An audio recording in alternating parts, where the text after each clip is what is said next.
god. Oh my god. Oh my god.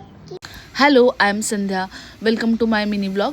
तर इथे सकाळ सकाळी सगळी भांडी वगैरे आवरली, घरातली कामं आवरली. त्याच्यानंतर मी गनाश रेडी करून घेतलं आणि असं झालं ना की मी कस्टमरचा बेंटो केक द्यायलाच विसरले, कुनाफा म्हणून एकांशी बोलत आहे. Oh my God. त्याच्यानंतर मी इकडे केक बनवून घेतला, ट्रफल केक. त्याच्यानंतर इथे मला ट्रफल डेझर्ट बनवायचे होते, ते मी 2 रेडी केलेले. ह्याला खूप मागणी आली, बऱ्याच जणांचे मेसेज आले. ज्यांना नाही भेटला I am sorry. Next time बनवलं ना की नक्की तुम्हाला सांगेल. हा नेक्स्ट डेचा केक द्यायचा होता, तो पण मी क्रम कोट करून घेतला.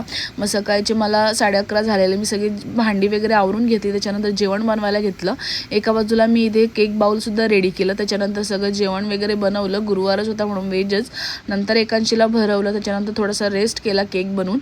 नंतर मग संध्याकाळी सगळ्यांना चहा वगैरे दिला, घरातली कामं आवरून घेतली आणि मग मी माझे लागले. केकची ऑर्डर आलेली ती करायला. इथे हिची काहीतरी मस्ती चालूच असते नेहमी मध्ये मध्ये. नंतर मी इथे पायनॅपल केक रेडी केला. गर्लचा होता म्हणून मी विंटेज थीमच यूज केलेली आहे. त्याच्यानंतर मग मला परत एक बेंटो कुनाफा केकची ऑर्डर आली. लास्ट टाईम पण कस्टमरनी हा कुनाफा केक घेतलेला, तर त्यांना खूप आवडलेला म्हणून त्यांनी रिपीट आपल्याला ऑर्डर दिली, ती बनवली. त्याच्यानंतर मग मला जायचं होतं स्टेशनला म्हणून मी पटकन जेवण बनवून घेतलं आणि मी निघाले 7:30 वाजता स्टेशनला जायला. मग रॉ मटेरियल घेतलं जरा केकचं आणि नंतर फ्रूट्स घेतले जे नेक्स्ट डेला केकला लागणार होते. तर वॅफल घेतलं, मरुतला क्रेविंग झालेली, सो घेतलं आणि मग घरी आलो.